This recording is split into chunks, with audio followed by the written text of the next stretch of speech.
I'm Warren Hoge, IPI Senior Adviser for External Relations, and I'm happy to welcome you to this policy forum on protecting journalists in times of unrest and conflict.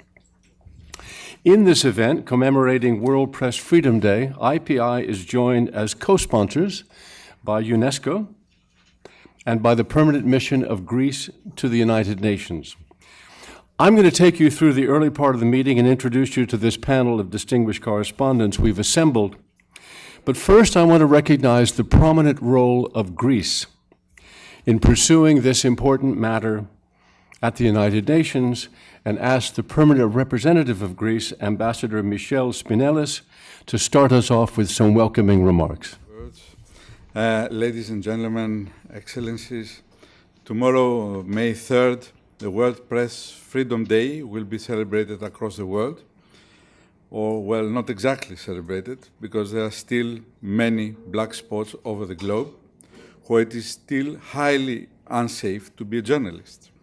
Whether it is reporting on criminal activities or on autocratic regimes, media personnel are still putting their lives at risk when carrying out their work. In December 2006, the Security Council adopted a landmark Resolution 1738 on the protection of journalists in armed conflicts.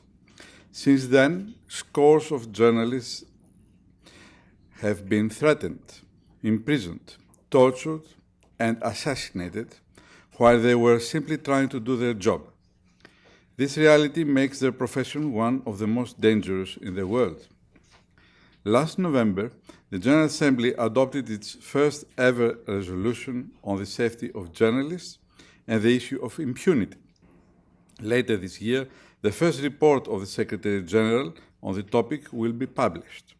So, what do we have to do for Resolution 16/163 to be fully implemented? The decline in freedom of expression in countries around the world, either because of conflict situations or because of repressive regimes, is worrisome. According to the Committee to Protect Journalists, 14 journalists have already lost their lives in 2014 while working in dangerous situations. For these reasons, this event is very timely, given that it is a great opportunity to discuss new ways to improve the protection of journalists and fight impunity. Despite the existence of the above-mentioned legal framework, attacks against journalists continue to rise.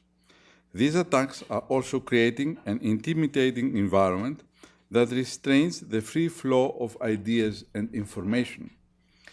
Bringing the perpetrators of these acts to justice and combating impunity will undoubtedly decrease the deaths of journalists and convey the message that their freedom needs to be respected. According to the Universal Declaration of Human Rights, freedom of expression is the right of every individual to hold opinions without interference and to seek, receive, and impart information and ideas through any media and regardless of frontiers. As celebration of this day commands, press freedom needs to be protected, and we are all responsible for that. As Albert Camus once said, a free press can be good or bad, but most certainly, without freedom, the press will be bad.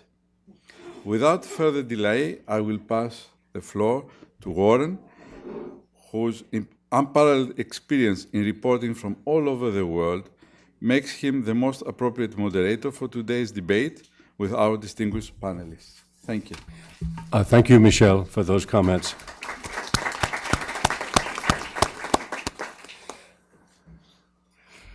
Many years ago, when I was finishing up a 5-year assignment as the Rio de Janeiro bureau chief of the New York Times, the Jornal do Brasil newspaper sent a reporter over to interview me about my experience.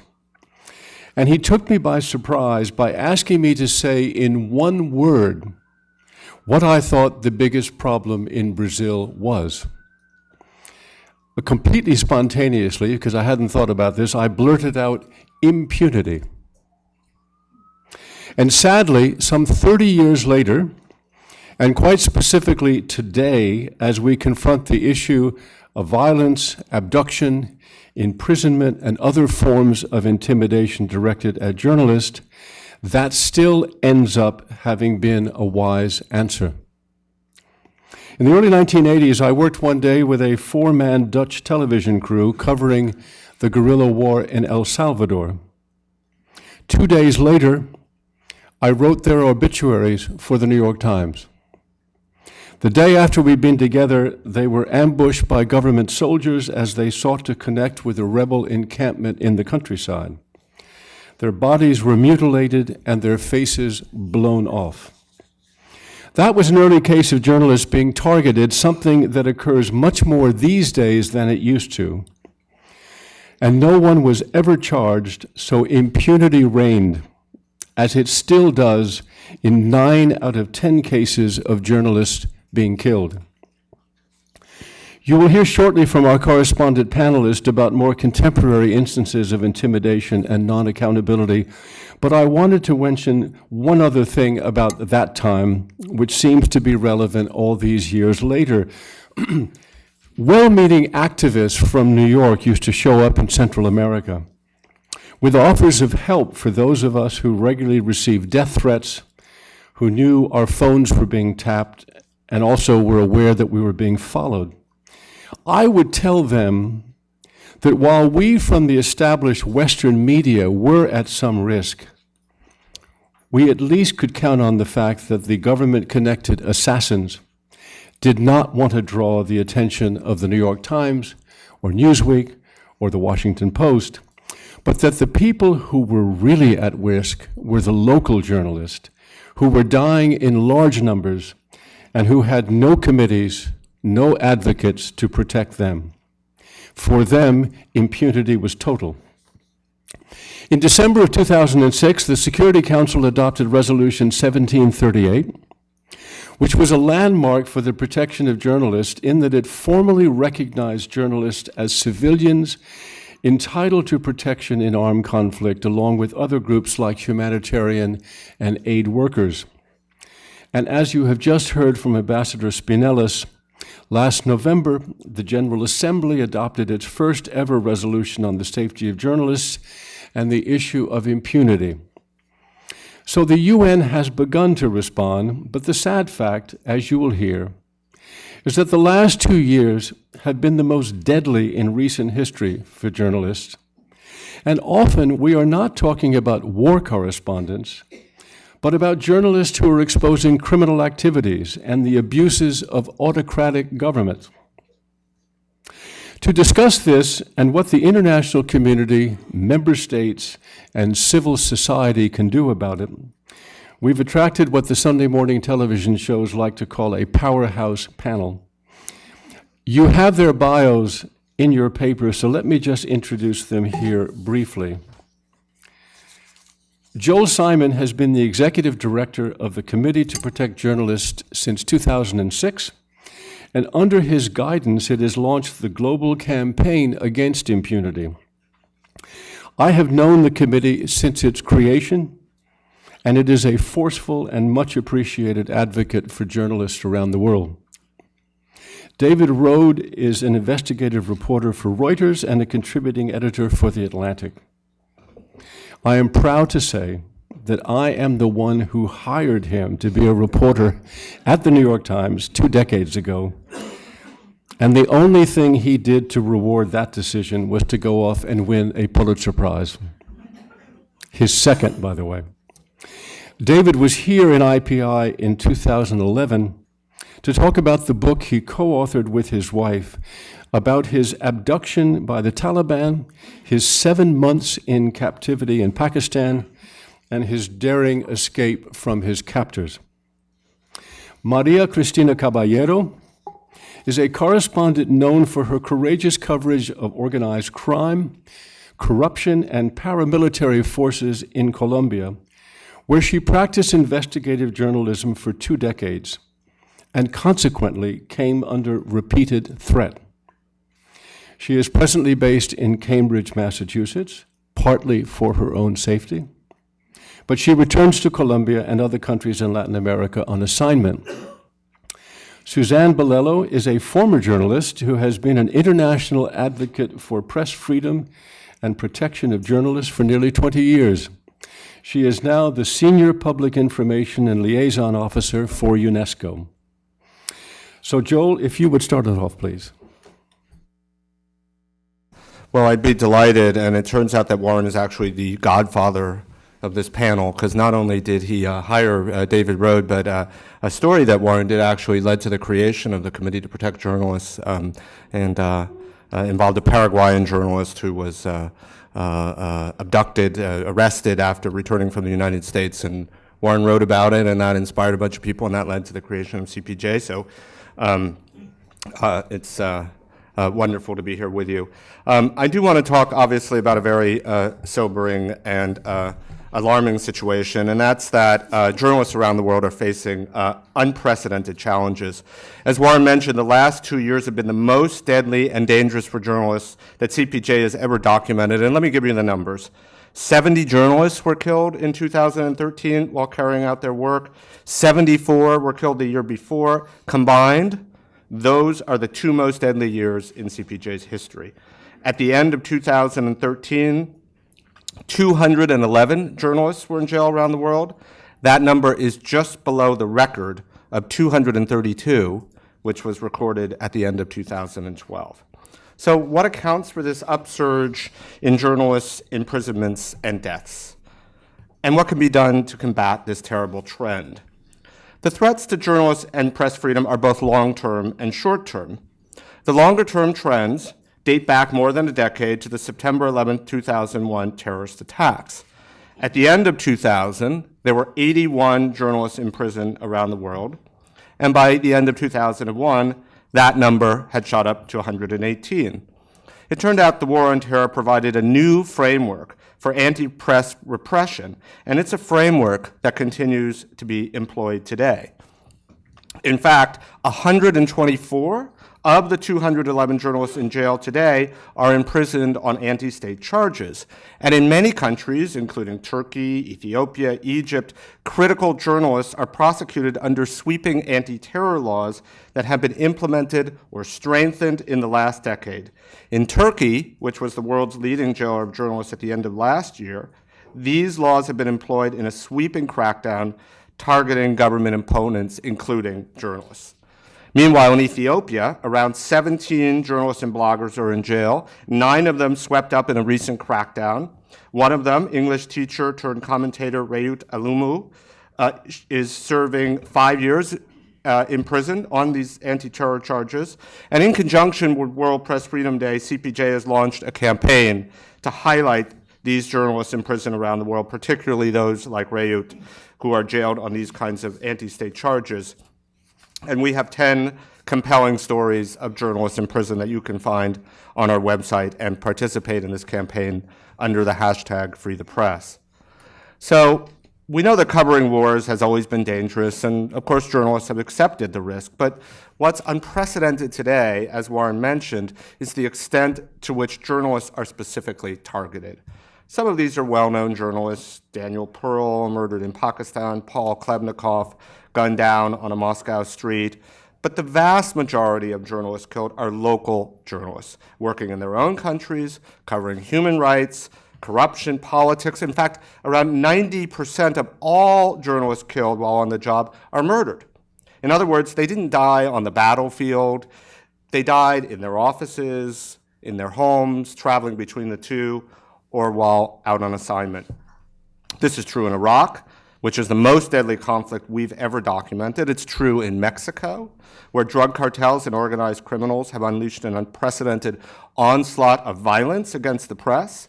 It's true in Pakistan, where 2 leading television presenters have survived assassination attempts in the last few weeks. And it's true in Syria, where the risk of death is compounded by the scourge of kidnapping. 64 journalists have been killed covering that conflict, and despite some recent releases, around 25 journalists remain missing and unaccounted for in Syria. Technology, which has transformed the way news and information is transmitted around the world, has ironically also increased the danger for the press. Of course, we celebrate the ways that social media and other forms of communication have democratized information, making us all journalists, at least potentially. These technologies have made it easier to inform ourselves and harder for repressive governments to suppress information. But the power of these technologies have sparked a frightening backlash from many governments, which are fighting harder than ever to retain control of information within their borders. Recognizing the stakes, governments are employing new, more repressive strategies for controlling speech online, ranging from blocking Twitter in Turkey to effectively criminalizing blogging in Russia. Journalists are more vulnerable because their historical status as information gatekeepers has been eroded. Or to put it simply, with so many journalists out there, each individual journalist is less influential and less important. This means that while there may be more information available than at any time in human history, the individuals who provide that information are more vulnerable than ever. Journalists too often work without institutional support or training, and more than half of all journalists in prison and an increasing number of those killed each year worked online. Many are freelancers. Now, what strategies can be employed to halt these troubling trends? I think the first is recognizing the nature of the challenge. While the number of jailed journalists is high, in fact, only a relative handful of countries engage in the systematic imprisonment of journalists. 3 countries, Turkey, Iran, and China, account for more than half of all journalists in prison around the world. Highlighting individual cases really does make a difference. And so does applying systematic and sustained international pressure, as has been done in Turkey, where the number of journalists in prison has actually declined in recent months. Some of this consistent pressure, a good deal of it, must come from countries with a tradition of press freedom. The United States, for example, I think should be speaking out more forcefully and applying more pressure regarding the terrible human rights environment in Egypt, where as many as 17 journalists are currently in prison, including 4 from Al Jazeera. The global spotlight on the imprisonment of the Al Jazeera journalists, who are expected back in court, ironically, tomorrow, not only highlights the injustice of their individual cases, but also the incompetence of the Egyptian judicial authorities, whose gross ineptitude would be comic if lives were not at stake. And I should note that I'm pleased to see that Secretary Kerry did raise the issue of imprisoned journalists and bloggers during his recent visit to Ethiopia, and also spoke out about the misuse of that country's anti-terror law. And this kind of engagement must be sustained. The only way to combat impunity to combat murder, rather, is to overcome the culture of impunity. Well, we've heard a little bit about the UN Action Plan. I'm sure we'll hear more. We've heard a little bit about the General Assembly resolution passed last year. But these well-intentioned efforts are meaningless unless the killers of journalists are actually brought to justice. And there's a lot of work to be done because, according to our data, 90% of all journalist killings go unsolved. The good news is that systematic pressure has begun to yield results, and in recent months, we've seen the killers of journalists convicted in Brazil, in Russia, the Philippines, and Pakistan. Securing government commitments also matters. I just returned from a CPJ mission to Pakistan, where we met with Prime Minister Nawaz Sharif, who pledged to create a joint government media commission to investigate unsolved media killings. The urgency of the task in Pakistan is highlighted by the 2 recent attacks. Hamid Mir, one of Pakistan's top anchors, was shot and severely wounded in Karachi just recently. He survived, but the brazen daylight attacks suggest that his would-be killers know no fear. More broadly, it must be recognized that press freedom is not only a right in itself, it is a vital component of economic development. This was recognized formally last year by a UN-appointed panel working to draw up sustainable development goals beyond 2015. Governments and civil society have the opportunity, indeed the duty, in the coming months to ensure that UN member states include freedom of expression and access to independent media as one of the new goals. Without them, corruption, cronyism, and incompetence will continue to keep the whole population in poverty and voiceless. Journalism is a dangerous business, and there's no way to eliminate the risk, nor would we necessarily want to. The risk exists because information matters more than ever. There are powerful forces that seek to control and manipulate what we know, and we must fight against them. By exposing abuses, highlighting injustice, and advocating for change, we can achieve a significant goal: to reduce the number of journalists killed and imprisoned around the world.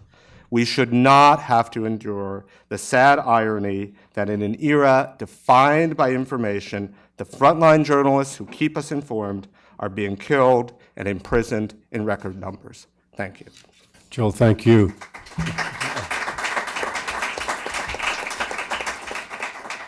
Now, David, can you pick it up, please? Thanks. I want to thank the Greek government as well and Ambassador Spinellis for this event and UNESCO.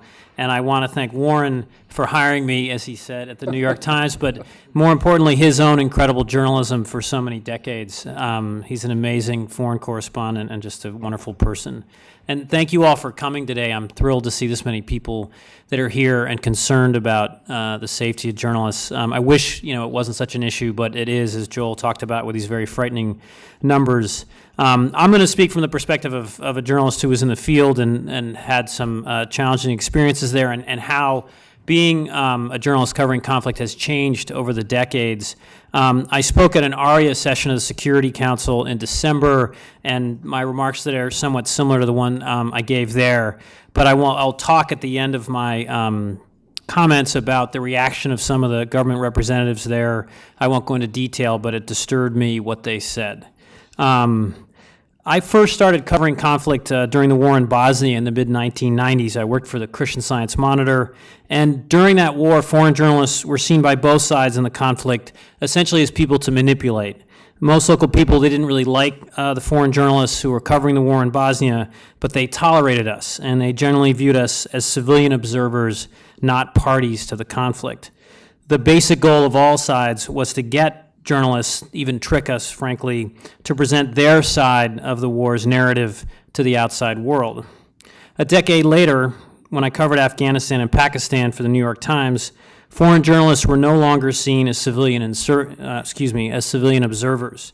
Instead, we were seen by insurgents as spies or as a vehicle to vast fame among their fellow insurgents or vast wealth. That became clear to me 5 years ago when I was abducted by the Taliban, as Warren mentioned, while reporting in Afghanistan for a book I was writing. I was quickly taken from Afghanistan into Pakistan's tribal areas and spent 7 months there in captivity, along with an Afghan journalist and an Afghan driver who were working with me. My captor's initial demands for my release were $25 million in cash and the release of 15 prisoners from Guantanamo Bay, Cuba. I told them they were crazy, that Americans in particular didn't really care about journalists, and that the American government would not be very happy to help me after I had voluntarily gone to interview the Taliban and then been kidnapped.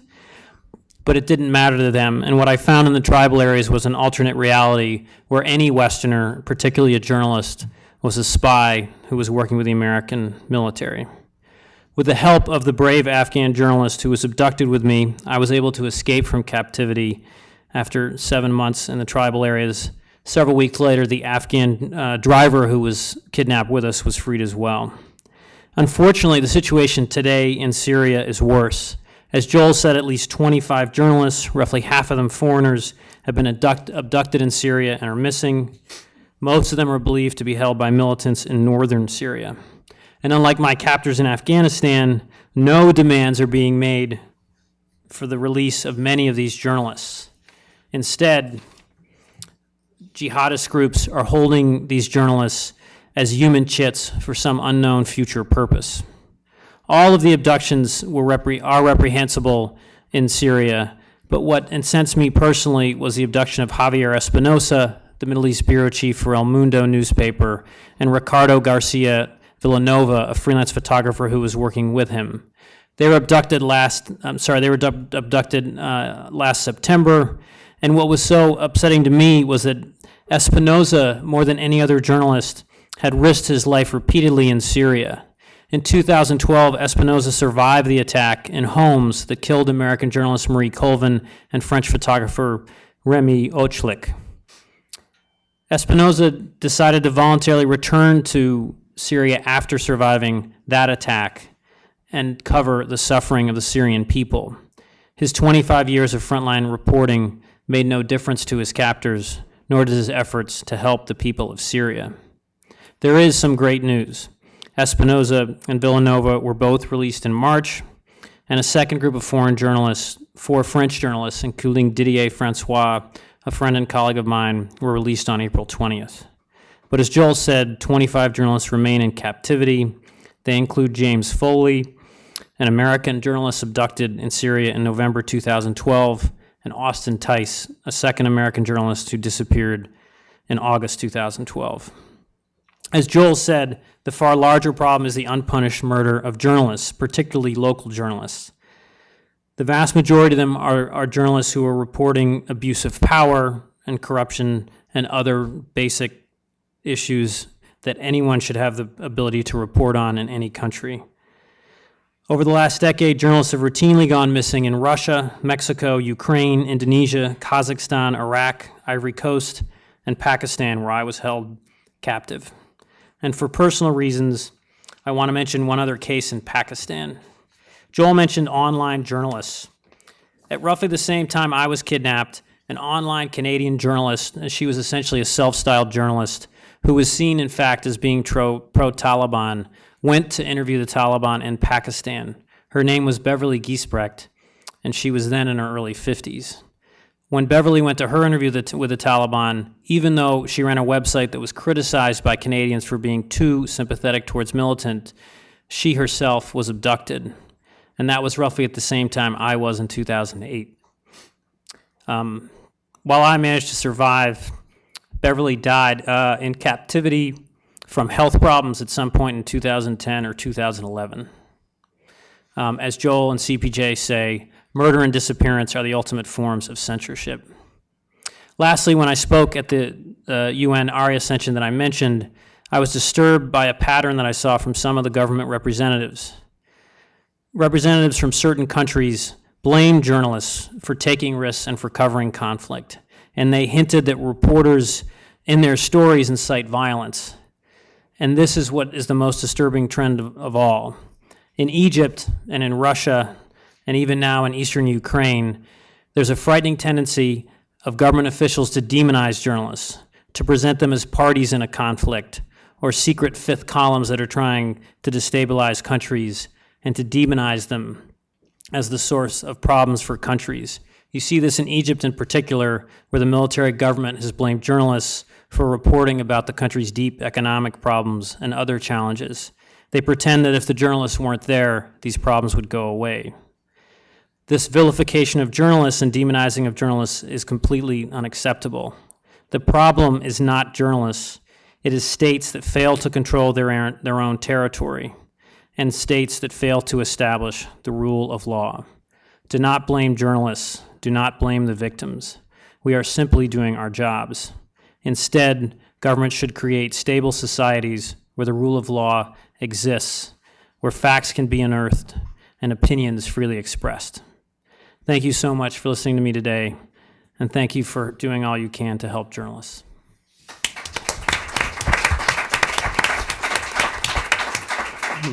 Thank you, David. And now we'll hear from Maria Cristina Caballero.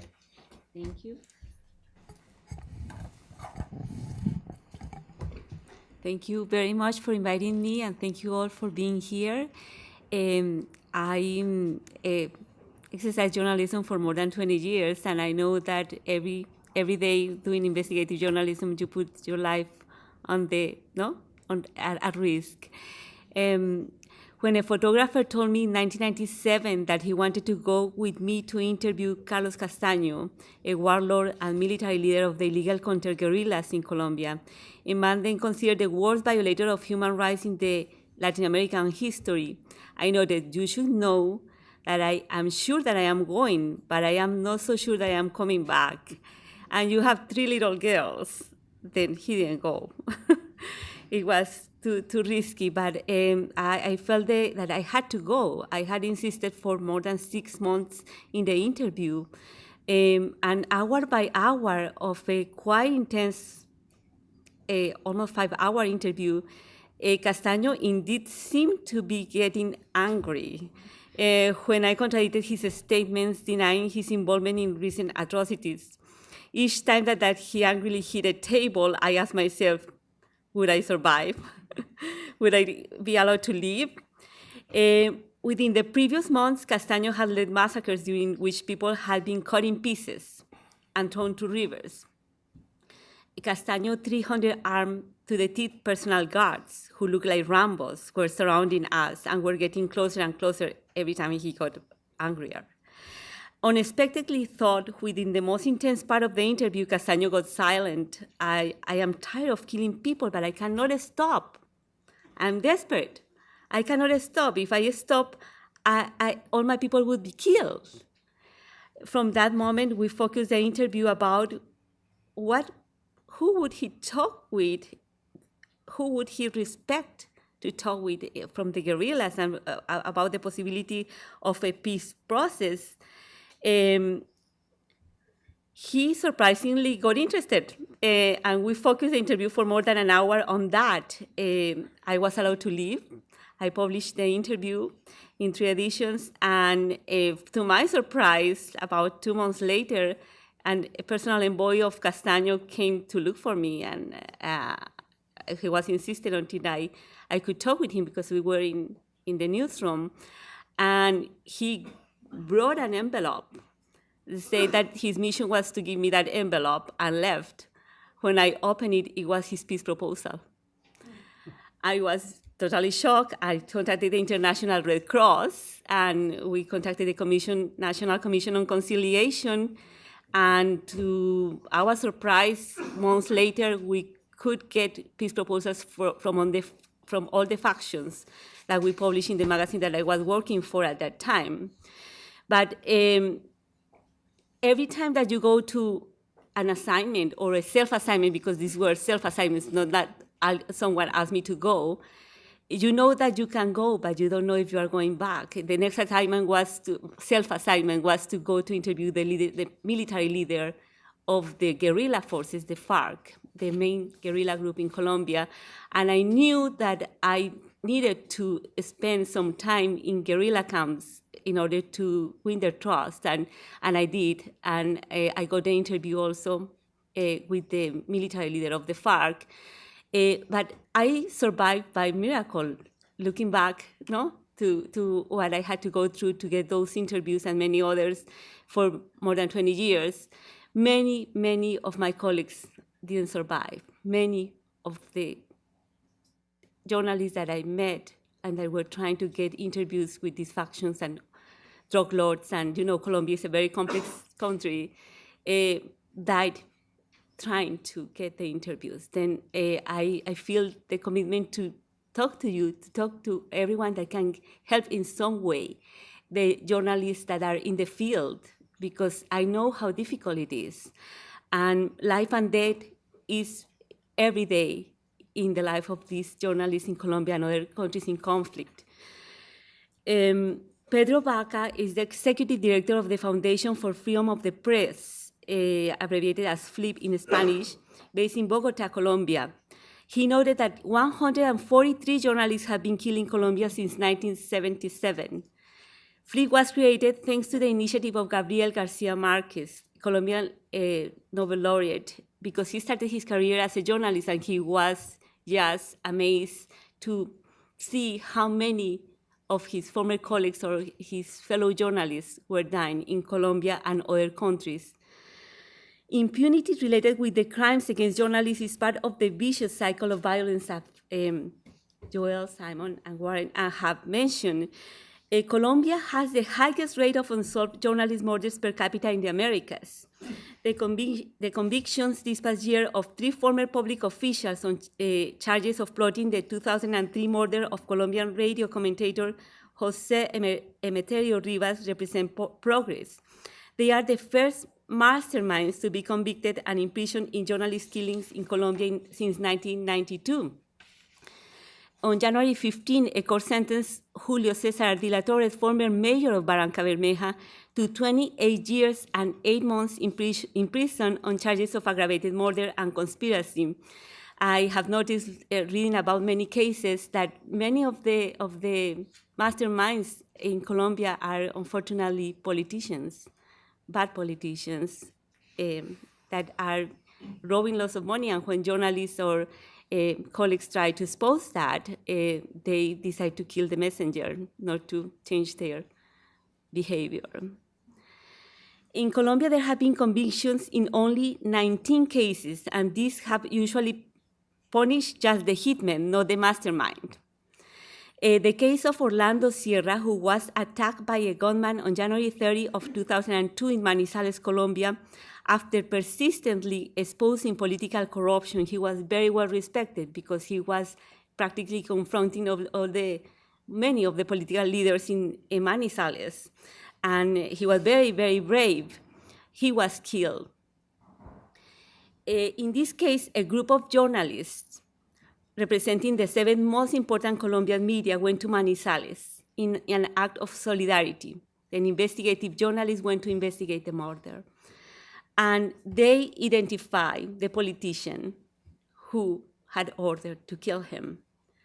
It took 11 years of judicial process to get people convicted, but this was a big achievement, but at the end, the politician paid and he's out. He's not in jail anymore, but we know he's the one who ordered this killing. The number of Colombian journalists killed has dropped. There were only 2 homicides this past year, but the threats have increased. Lots of journalists in Colombia have been receiving intimidation. Some of them have had to leave Colombia because they threatened all their families, and they started receiving all kinds of messages and even bombs in their houses, and even cut heads in front of their houses. Many journalists are also practicing self-censorship. Then they decide not to publish anything else. I have colleagues that they were very good investigative journalists, but they were so afraid that they decided to write about music. They were desperate. They needed to survive for their families. Then they are doing some writing, but they know that that's not what they wanted to do. They are frustrated. As President Juan Manuel Santos, President of Colombia, Juan Manuel Santos' government continued peace negotiations with the leftist guerrilla organization, the Revolutionary Armed Forces of Colombia. A government-created commission reported that Colombia, more than 50-year conflict, has killed at least 220,000 people. It's a very, very cruel war that has been going on in Colombia. The vast majority of them non-combatants. In the context of the peace process, there have been intensification of confrontations in some regions, which have represented further risks for journalists. More war before peace, hopefully.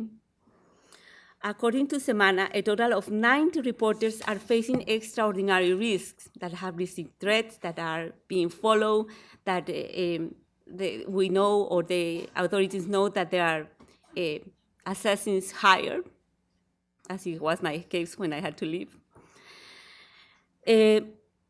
Some of the journalists who need protection don't get it. This past September, Edison Alberto Molina, who was 40 years old, a journalist and lawyer from the state of Antioquia who worked for Puerto Berrío Stereo Radio, was killed. A week before Molina was killed, he received a plastic bag filled with black dirt and unidentified bones, according to his colleague Orlando Gonzalez, who was the co-host of his program. Antioquia has indeed become one of the most dangerous regions of Colombia for journalists, this given the presence of criminal gangs, known in Spanish as bandas criminales or BACRIM, plus the fact that 2 guerrilla fronts operate nearby. There was a peace process with the illegal counter-guerrillas, but many of them now are part of these illegal bands, and they recycle their groups. Buenaventura, a Colombia port located on the Pacific coast in Valle del Cauca province, has also been facing serious security problems due to the war between gangs the paramilitaries known as Urabeños and Rastrojos that look for control of drug trafficking businesses. Johnny Esteban Caicedo, only 21-year-old, was shot by two gunmen in Buenaventura this past February 19. Caicedo used to work as a cameraman, and he had to leave Buenaventura suddenly. The police gave him some protection, and when he went back to his city, he was killed. In the meantime, many cases related with crimes against Colombian journalists have reached their 20-year statute of limitations. Many of them are not even being investigated anymore. Among other things, Colombian journalists have also been affected by espionage. Dozens of journalists and news agencies and NGOs filed complaints accusing former President Álvaro Uribe of responsibility for their surveillance, threats, and illegal phone tapping, to which they were subjected during his two-term presidency, 2002 to 2010. The Colombian Supreme Court dropped charges against the former head of the National Intelligence Agency, a friend of Uribe, and another court released an official of the agency who had been previously convicted, according to news reports. 7 former secret police detectives were sentenced to preventive detention on charges of psychologically torturing Claudia Julieta Duque.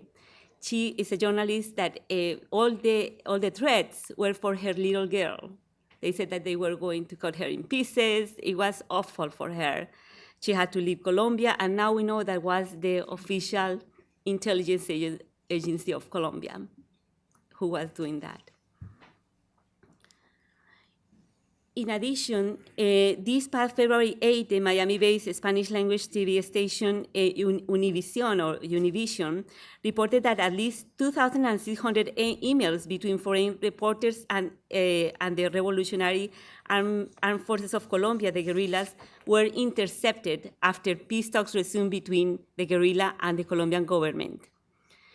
Univision got copies of all these emails, and they were not only from Colombian media, they were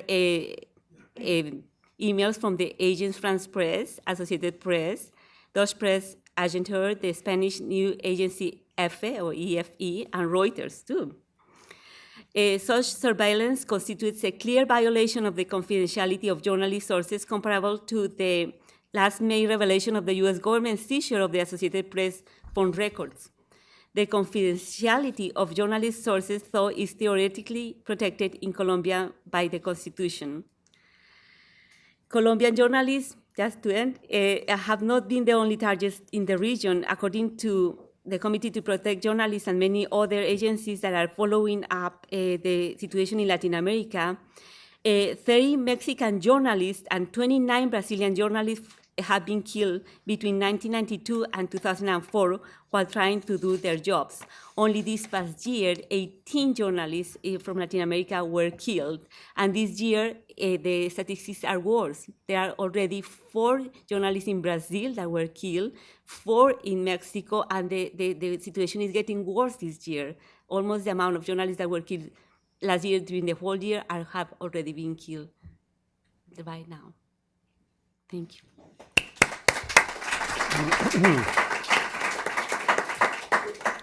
Thank you for that valuable personal testimony, Maria Cristina. And now Suzanne Bilello from UNESCO. Thank you, Warren. Just push the button, the little green light comes on. Okay, great. Thank you, Warren. I'd like to thank first the Permanent Mission of Greece and the International Press Institute for collaborating with UNESCO to realize this policy forum on the occasion of World Press Freedom Day. Next year, the United Nations will celebrate the 70th anniversary of its founding. One of the key mandates that the founding architects and visionaries bestowed on UNESCO at our birth was, as guardians of the most fundamental of all human rights, to defend and promote freedom of expression and press freedom. The safety of journalists and the struggle against impunity for their killers are essential to preserve this fundamental right to freedom of expression guaranteed by Article 19 of the Universal Declaration of Human Rights and enshrined in UNESCO's own constitution. Freedom of expression is an individual right for which no one should be killed, but it is also a collective right which empowers populations through facilitating dialogue, participation, and good governance, and thereby making sustainable, human rights-based development possible. It is also vital for peace and security. The member states that created the Charter and all subsequent conventions and international norms set a political course, a direction. We in the secretariats, which is what we are at UNESCO and all of the other United Nations agencies, programs, and funds, are charged with the implementations of our member states' directives. UNESCO's advocacy for the safety of journalists has been long-standing. Since 1997, which was also the year that the first UNESCO Guillermo Cano World Press Freedom Award was instituted, the Director General of UNESCO has systematically condemned assassinations of journalists and media workers. And in more recent years, several member states at UNESCO have voluntarily kept us apprised of the progress in these cases. Security Council Resolution 1738 mandated the protection of journalists as civilians in armed conflict for the first time, and also recognized the importance of a comprehensive, coherent, and action-oriented approach to this horrific problem. At UNESCO, we have worked successfully with all relevant UN agencies, programs, and funds to secure their support and commitment as well to elevate this issue within the UN system through the United Nations Plan of Action on the Safety of Journalists and the issue of impunity. The resolution, the first General Assembly resolution, just passed in December. That was spearheaded by the government of Greece and had some 73 co-sponsors. Included under the protection of journalists for the first time non-combat situations. And many of the situations that we've discussed today that Maria Cristina elaborated fall under that rubric. The UN Plan of Action is the result of a global consultation that included all the UN agencies, programs, and funds, and special rapporteurs in consultation with intergovernmental organizations, member states, media, professional associations, and international freedom of expression NGOs, such as the Committee to Protect Journalists and Reporters Without Borders. I think what's important to understand is that the UN plan is an interagency plan, and our role in this is basically to ensure delivery as a secretariat. It's the member states that have the political ownership of this policy. I will briefly outline the UN plan and to give you a very general idea and what the challenges are going forward. The UN plan has 5 lines of action: strengthening existing UN mechanisms, cooperating with member states, and providing tools that member states need to implement this.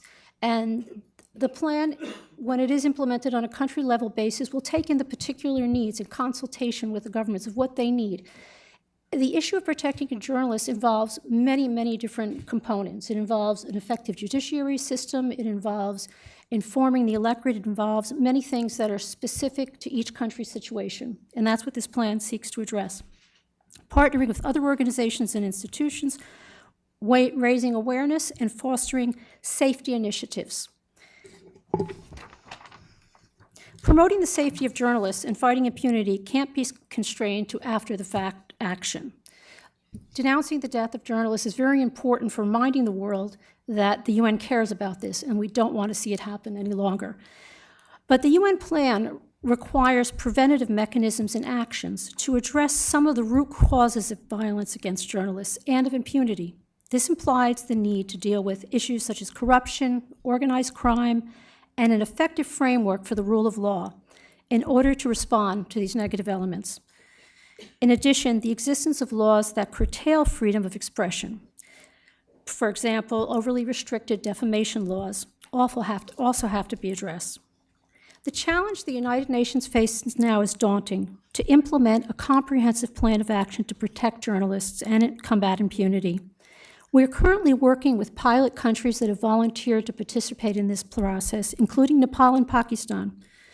And per the General Assembly resolution, UNESCO is coordinating with the Office of the High Commissioner for Human Rights the first report on the implementation of this UN plan, which will be prepared by the High Commissioner for Human Rights and be presented at the next General Assembly session. UNESCO's stewardship, however, is ensuring delivery is vital. We also count on our partners within the United Nations system and in civil society to make this happen and to showcase it in 2015 as our system enters its 8th decade. Thank you.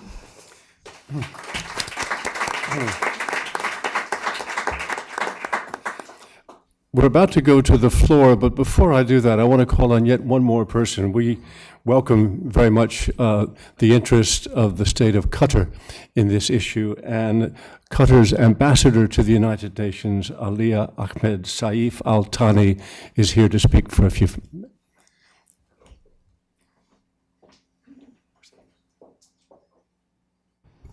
Thank you. Thank you very much. At the beginning, I wanted to thank IPI, UNESCO, and of course the Mission of Greece for organizing this important event and allowing us the opportunity to also be part of it. And Mr. Hoge, we thank you for your excellent moderation. We thank also the speakers today at the panel for their very much valuable contributions. We would like to acknowledge really the work of the Committee on Protection of Journalists, Mr. Joel Simon, for your excellent efforts in raising the profile of the matter. Of course, Qatar, as a sponsor of the General Assembly Resolution 68/163, presented by Greece last fall, and the General Assembly believes in the matter and in the importance of prioritizing the protection of journalists and ensuring accountability for violent acts against them, and to fully support the meaningful work of journalism. Why this issue is important to Qatar? In 2011, a Qatari journalist, Mr. Al Jaber, a staff of Al Jazeera network, was killed at the outset of the Arab Spring. For us, it was an eye-opener and made us relate to the dozens of similar cases where a journalist trying to show the world the true side of a conflict can be brought down by a single shot, and as a result, ending a true means of information on the ground. At a time where media reports has become the starting point of many legal proceedings and investigations. This is where we have been very much related to the matter. In January 2012, the National Commission for Human Rights in Qatar, an independent body devoted to the promotion and protection of human rights at the national level, organized the first civil society meeting in the region on the protection of journalists in dangerous situations. This conference highlighted the importance of the media in raising awareness of violation of humanitarian law and human rights, and that the media can play a role in putting an end of impunity of crimes. It also highlighted that the protection of journalists and ensuring the safety of journalists, as dozens of them are killed every year while performing their professional responsibilities. Doha also hosts a non-governmental body, the Center for Media Freedom, that plays a significant role in strengthening the freedom of press and expression across the region and around the globe by providing direct assistance to journalists through the organization of workshops and conferences on the subject of freedom of press and the safety of journalists. I would like also to share that Qatar is interested in organizing an event November 2nd this year on the occasion of International Day to End Impunity of Crimes Against Journalists. Of course, thanks to Greece in highlighting and bringing about this important day in the resolution adopted in the General Assembly. The event basically will focus on implementation of effective means for the protection of journalists in time of conflict, and we definitely look forward for those who are interested in taking part in planning this event. Just to close, just to not take a lot of time, I just wanted to highlight that World Press Freedom Day is an opportunity for us to attach the importance needed to the right of freedom of expression and to promote a safe and enabling environment for journalists to perform their work independently. And of course, we should spare no effort to strengthening international cooperation to end the widespread impunity for perpetrators and to ensure that crimes against journalists do not go unpunished. And I thank you.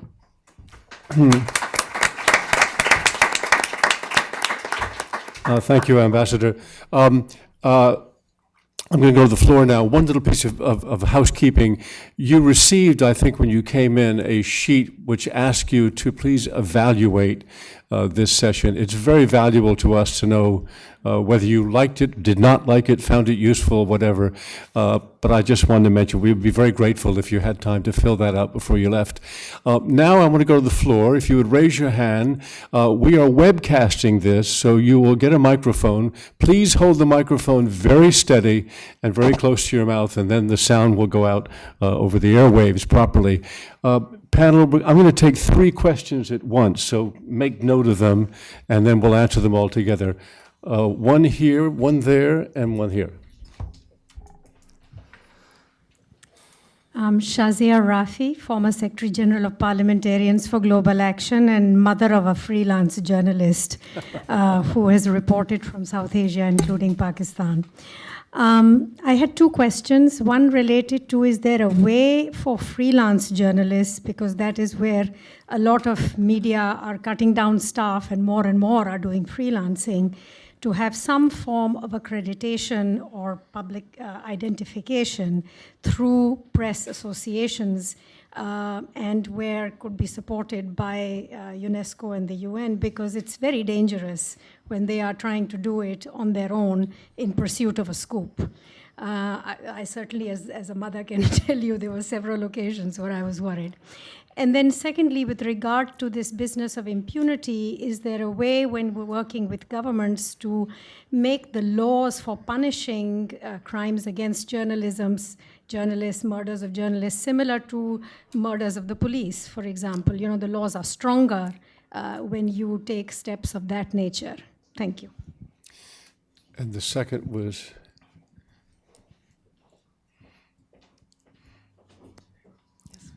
Thank you very much. And first of all, thank you to the mission of Greece, Ambassador Spinelis, UNESCO, and of course IPI for organizing this great event on World Press Freedom Day. Really very rich presentations, and we're very grateful for that. I'm Julia Tellinger. I'm working with the Austrian mission. And I just wanted to make a brief comment and had also 2 questions. Both Warren Hoge and also other speakers have referred to the UN machinery springing into action on the safety of journalists. A number of years back, we have had a Security Council resolution, the first General Assembly resolution under the leadership of Greece last year.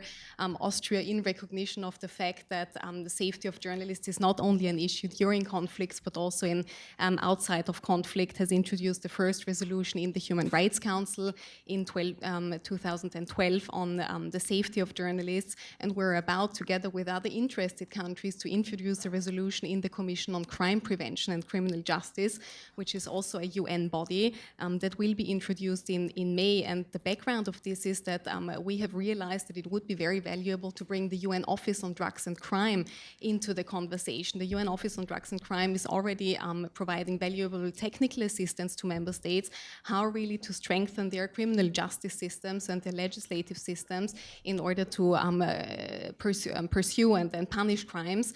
And the idea through bringing the discussion into the Commission on Crime Prevention is to bring criminal justice experts together and provide a platform on exchanging experiences. My question was really to the journalists. I know that especially for those of you who are working in the field, it can seem a little bit frustrating from the distance that the UN is adopting resolutions in this body and that body, asking member states to do this or to refrain from doing other things. From your point of view, what really could the UN be doing, or what could be done through the UN in order to enhance the safety of journalists, now that we also have, of course, through the technological developments, very new phenomena with bloggers. I think Joel Simon was referring to the new challenges that this is raising. So what can be done through the United Nations to create an environment that is appropriate for free media? Thank you very much. Thank you. Michael, over here.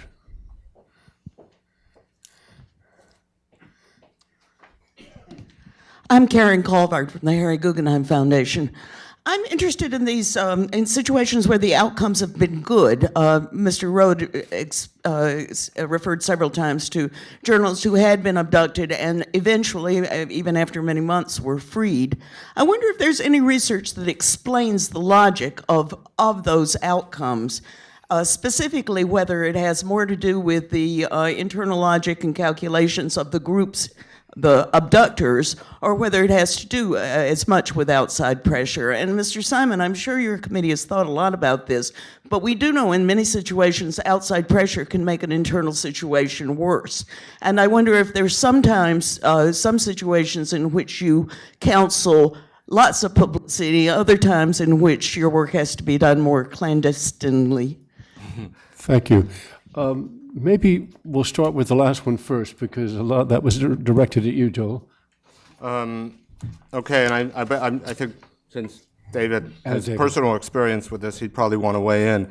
You know, look, these kidnappings, there's widespread speculation, some confirmed reports, not in this particular case, but in other cases, that ransoms are involved. You know, and that's very problematic. Obviously, we welcome the release of journalists who are held in captivity. But these, you know, I'm not just talking about the specific cases in Syria because I don't have a lot of information, but journalists are held by groups who are impervious in some instances to international pressure. Increasingly, that's the reality, and I think David can talk about that. So obviously, in those environments, you know, each situation is different, and you have to assess. As a journalist, my impulse is, wherever possible, to be public. But there are instances where publicity is counterproductive.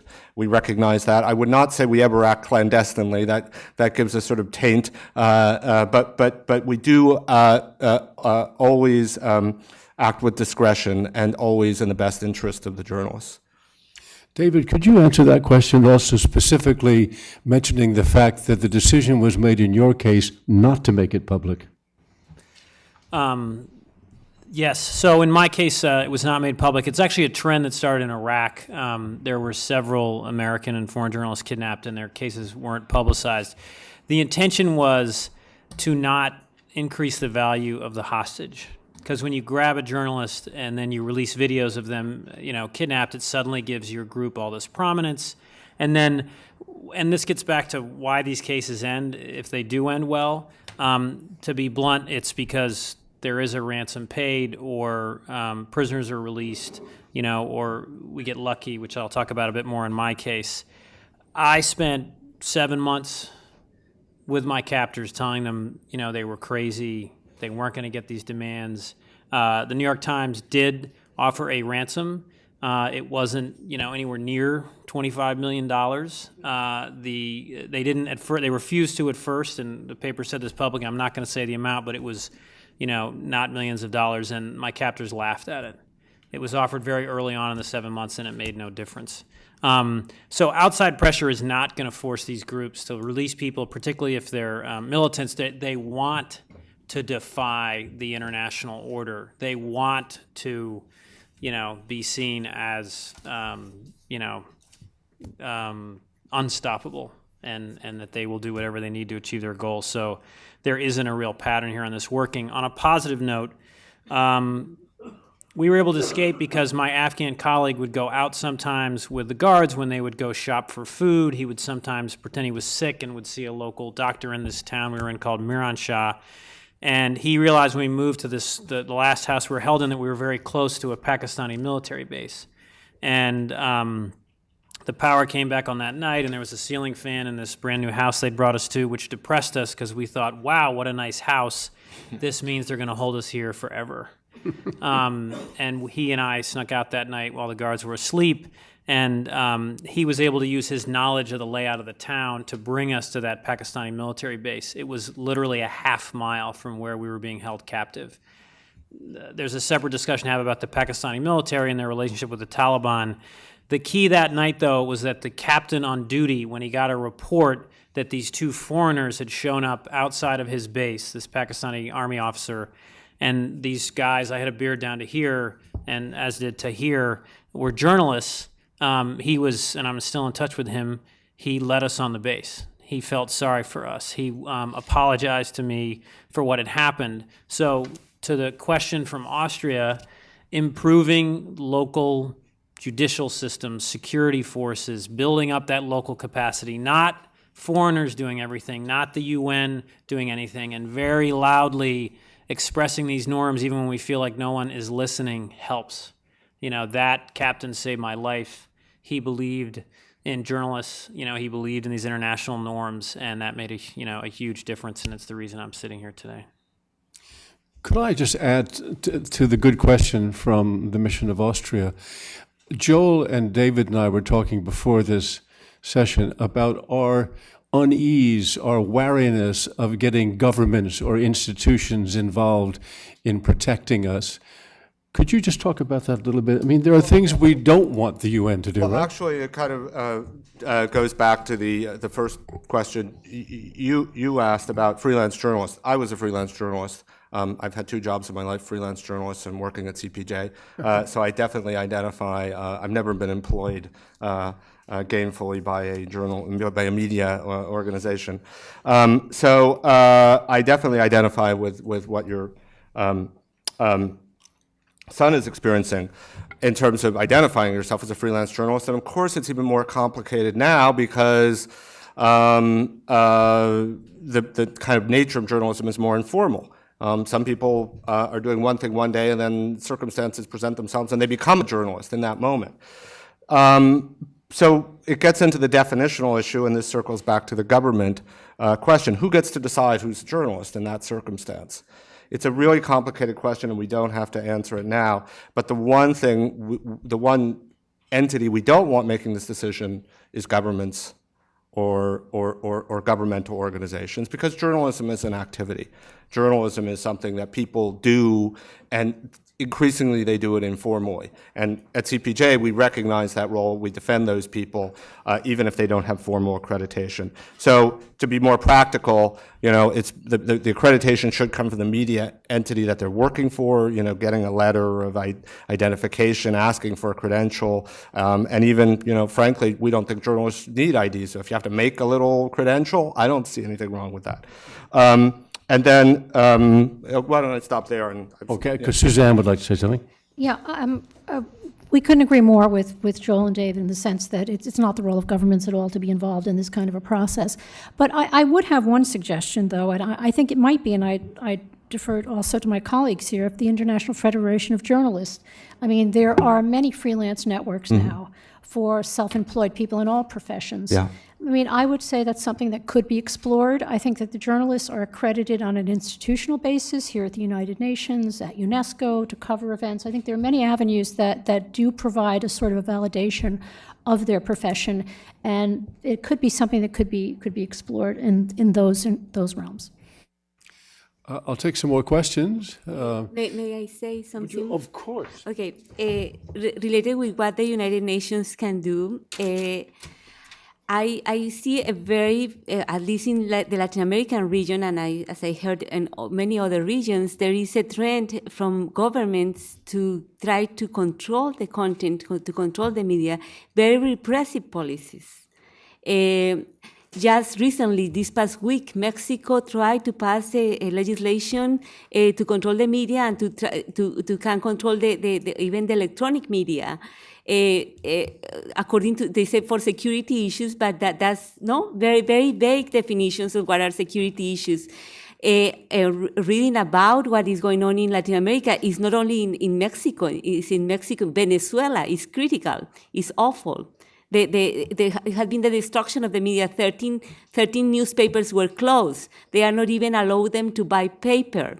Colombian newspapers are sending them paper for them to can print some of the newspapers, but it's a very restrictive, very repressive policies that many countries are engaging now.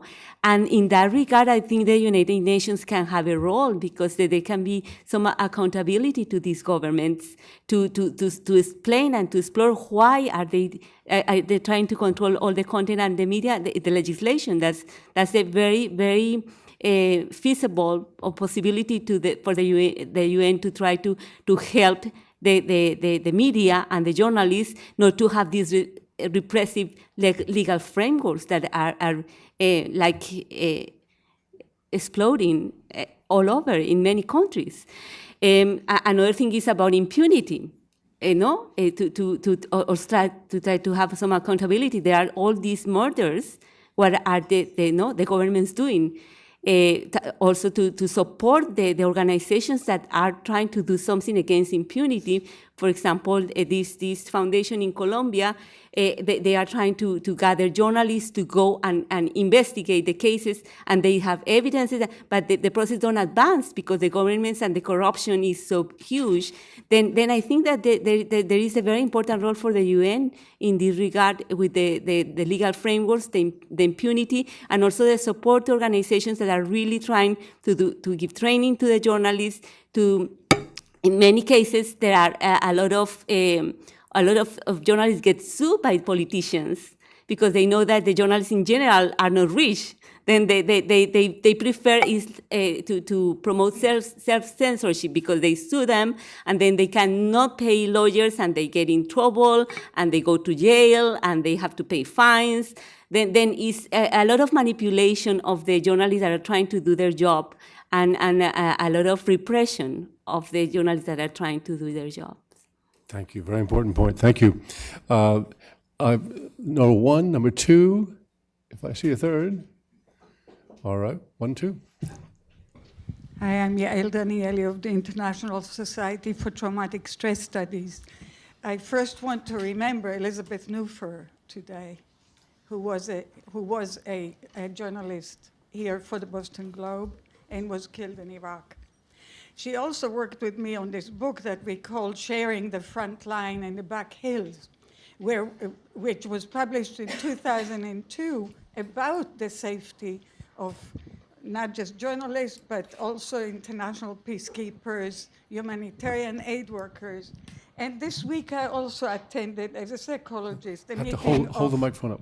Yeah, a meeting of Supreme Court judges who work with counterterrorism, and the rate of killing of them is as frequent as the one you described.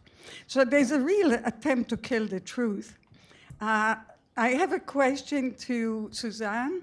The resolution, and there have been many through the years, does it specify compensation or reparations for journalists or for journalist families when they lose their breadwinner?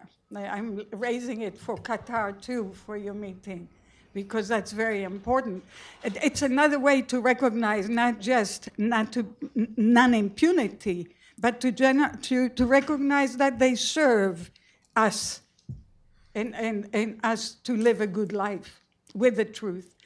And just one more little question. Locals versus international journalists in terms of protection. Because you talked about, Shazia, you talked about your son, but the locals, how much protection do they have compared to the international journalists who come from organizations that sometimes actually train you, right? Hostile environment training, etc. How to protect yourself when possible. Excellent. Sorry, there's too much I've been involved with here.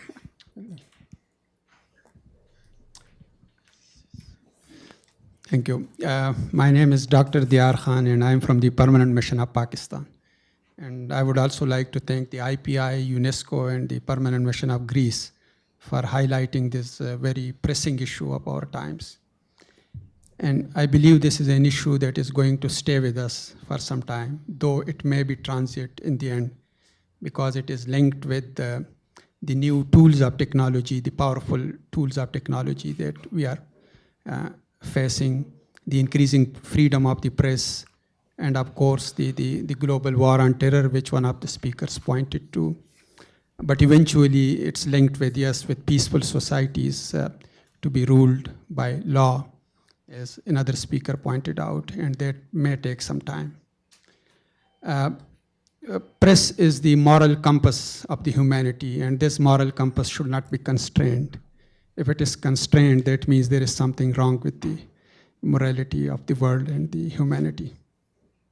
References were made to my country, and I'm not here to deny, yes, these cases have happened, but luckily some of these high-profile cases have brought the issue to the center stage, and something good should come out of it. There was the case of the Daniel Pearl. Then recently there were 2 journalists. one with the print media, Mr. Raza Rumi, who worked with the Friday Times, and one with the electronic media, Mr. Hamid Mir of the Jute TV. And luckily, both of them have survived. The government has established a very high-level judicial commission in the case of Mr. Hamid Mir. 3 senior judges of the Supreme Court will look into this matter. And there is a joint investigation team. And as I said, Hamid Mir has survived, so hopefully he will live to tell his story. One small question at the end, and I think that is a very important question, that while it is very easy to engage the governments, what is the press going to do by way of engaging the groups, the terrorist groups or the armed groups, which do not abide by by rules and regulations? What is going to be our strategy of dealing with them? Thank you. Thank you. I think what we'll do, since that's the last question, is I will just go down the panel, starting with Suzanne. I think one of the questions was directed at you, and then Maria Cristina, Joel, and David can finish it off, and this will be the last comment from the panel. So, Suzanne? Okay, well, the quick answer is no. The UN resolution on safety of journalists and issues of impunity does not enter into that area of discussion. I just wanted to mention one thing. As the good UN agency that we are, we publish many documents. And they're really meant to be tools, not just for us, but for civil societies in national countries that are confronting this situation. And one of them is the journalist safety indicators, national level. And it's basically a guide to mapping the particular problems in each country that do take into consideration issues like judiciary, police forces, normative frameworks, laws, defamation, libel. And this is a tool that we've created for the civil societies in each country that will be trying to implement this plan. Maria Cristina? I was thinking that one way to support journalists might be to identify the organizations that are already doing a good job in this regard, like the Committee to Protect Journalists, like the Inter-American Press Association, Reporters Without Borders, that are trying to do something to protect the journalists there, and that are enhancing training programs that are doing have already demonstrated, have a track record of success in some way with working with journalists. Many of them have very few resources. For example, in the legal field, there are many. There is like a trend, a campaign to sue journalists, to cause legal problems to journalists, and the journalists don't have resources to get out of those legal processes. They are practically killed without being actually killed, because they are, for example, in Ecuador, they impose huge fines to journalists. Only when they got humiliated and asked for pardon from the president, they pardon but they die as journalists. They told me, they say, what moral power I have when I have to ask this president to please forgive me. After he was the journalist, or they were the journalists that were trying to expose the corruption. Then I think that a good way to support these journalists that are trying to do their job is to support these organizations that are already working in the field. Joel, I want you to talk, but I want to add one little level to part of the question there, which was, do local journalists have any protection? Are there instances where countries or organizations have picked up on the model of CPJ and started local versions of it?